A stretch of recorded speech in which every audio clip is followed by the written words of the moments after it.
Hello guys, welcome back to my channel. आज मैं आपके साथ शेयर करने जा रही हूँ बीएड फर्स्ट ईयर में जो आपकी प्रैक्टिकल फाइल बनती है। जो आपने मेरी सिलेबस वाली वीडियो अगर देखी है तो मैंने उसमें डिफाइन किया हुआ है कि स्ट्रेंथिंग लैंग्वेज प्रोफेंसी के अंदर दो फाइलें आती हैं, एक तो हिंदी भाषा की और एक इंग्लिश लैंग्वेज की। इसमें बच्चे कंफ्यूज हो जाते हैं कि हिंदी की उनके पास हिंदी नहीं है तो वो हिंदी की नहीं बनाएंगे, या उनके पास इंग्लिश नहीं है वो इंग्लिश की नहीं बनाएंगे। तो मैं आप लोगों को ये बताना चाहती हूँ कि जो जितनी भी आपकी बीएड फर्स्ट ईयर में फाइलें हैं या असाइनमेंट है, ये सभी के लिए कंपलसरी हैं। आप असाइनमेंट जो आपके 4 कंपलसरी सब्जेक्ट हैं उनके बनाते हैं, और जो 2 आपके टीचिंग सब्जेक्ट हैं वो आपको आपके सब्जेक्ट के अकॉर्डिंग दिए जाते हैं, आप उनके बनाते हैं। रही बात फाइलों की, तो फाइलें सभी बच्चों के लिए कंपलसरी हैं।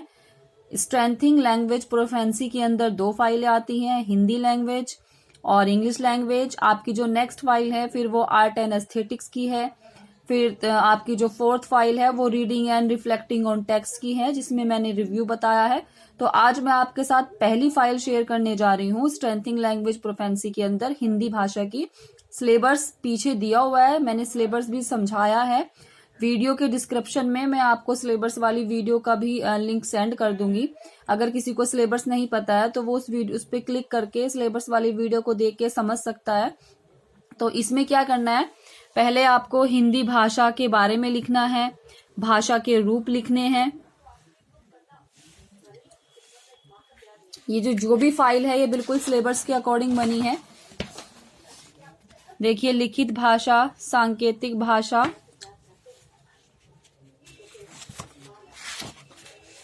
वर्ण, वर्ण का अर्थ, वर्णमाला, इसके बाद व्यंजन,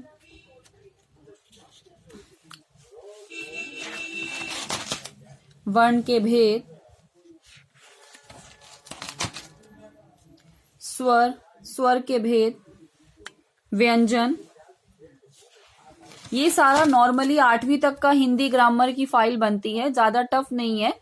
आपके पास कोई भी हिंदी ग्रामर की बुक होगी तो आप उसमें से भी बना सकते हैं, वरना आप वीडियो में से देख के भी थोड़ी सी हेल्प ले सकते हैं।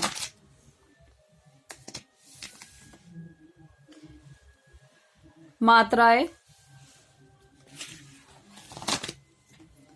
पर्यायवाची शब्द, इन्होंने क्या किया है, पहले जैसे पर्यायवाची शब्द है तो उसे डिफाइन किया है कि पर्यायवाची क्या है, फिर पर्यायवाची शब्द बताए हैं। बहुत से बच्चे क्या करते हैं, सीधे डायरेक्ट पर्यायवाची लिख देते हैं, तो वो भी गलत नहीं है। लेकिन सही तरीका अगर फाइल बनाने का है तो वो यही है कि आप पहले चीजों का अर्थ बताएं और उसके बाद आप लिखें। ये देखिए, इन्होंने पहले पर्यायवाची का अर्थ समझाया है, उसके बाद इन्होंने पर्यायवाची लिखे हैं। जरूरी नहीं है कि पर्यायवाची आपको 2 पेज के या 3 पेज के लिखने हैं, आप 10, 15, 20 कितने भी लिख सकते हैं। ये आ गया विलोम शब्द, तो इन्होंने पहले विलोम शब्द को समझाया है और फिर विलोम शब्द इन्होंने दिए हैं। ऐसे ही है शब्द रचना, संधि जिसे हम बोलते हैं, फिर संधि के प्रकार इन्होंने बताए हैं कि स्वर संधि है, व्यंजन संधि है, विसर्ग संधि है, ये स्वर संधि है।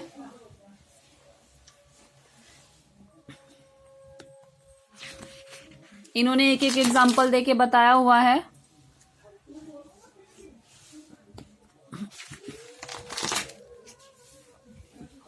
ये संधियों के नियम बताए हैं इन्होंने। नियम आप लिखना चाहते हैं तो ठीक है, वरना संधि तक भी सफिशिएंट है। फिर विसर्ग आ जाता है, विसर्ग संधि, समाज, समास के भेद,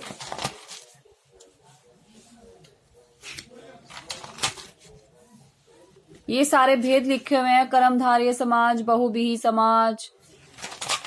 फिर उपसर्ग कि उपसर्ग क्या होते हैं उनके बारे में, ये उपसर्गों की संख्या बताई गई है। संस्कृत के उपसर्ग बताए गए हैं जो संस्कृत और हिंदी में दोनों में आते हैं। ये उर्दू के उपसर्ग बताए गए हैं। ये प्रत्यय के बारे में बताया गया है। प्रत्यय से शब्दों का रचना करके भी दिखाया है। फिर सिलेबस में है संज्ञा, संख्या के भेद,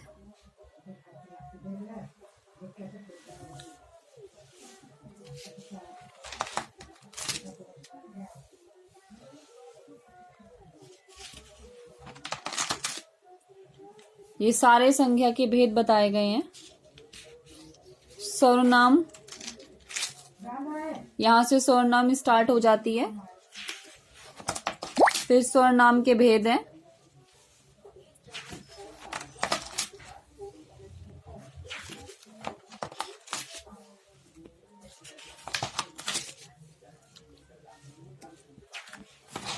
विशेषण, विशेषण के भेद,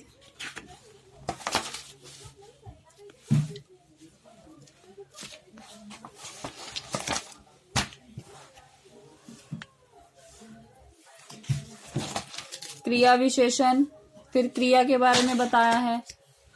क्रिया की प्रकार बताए हैं कि 2 प्रकार की होती है, कर्मक, सकर्मक और अकर्मक क्रिया।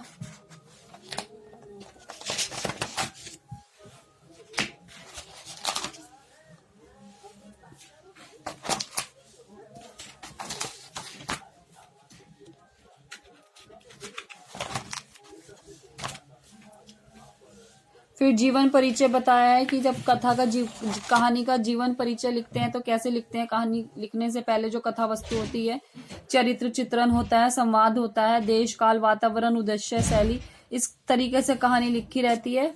ये कहानी के बारे में बताया है। ये प्रार्थना पत्र के बारे में बताया गया है। इन्होंने ऊपर हेडिंग नहीं लिखी है, प्रार्थना पत्र। ये पत्र लिखने का तरीका बताया गया है और ये अवकाश के लिए लिखा है इन्होंने। ये भी पत्रों के प्रकार बताए हैं कि एक सामाजिक पत्र होता है, व्यापारिक पत्र होता है। आपको पत्र के प्रकार बताने हैं, ठीक है, वरना आप कोई भी एक पत्र लिख सकते हैं। इन्होंने निबंध नहीं लिखा, इसमें निबंध भी लिखना है सिलेबस में, यानी कि आपका निबंध, कहानी, पत्र ये भी कंपलसरी है। ये पूरा आपका हिंदी की फाइल का सिलेबस है जिसे आपको बनाना है अच्छी तरीके से। आपको मेरी वीडियो अच्छी लगे तो प्लीज इसे लाइक कीजिए और शेयर कीजिए, ताकि जो और भी बच्चे हैं बीएड के जो कंफ्यूजन में हैं और जैसे भी उन्हें फाइलें मिलती हैं कॉपी करने के लिए मिलती हैं, या वो इधर उधर से देख के कॉपी करते हैं तो वो ऐसे ही गलत उतार लेते हैं। तो सही तरीके से अगर आप चीजों को समझ के बनाएंगे तो कोई ज्यादा टफ नहीं है।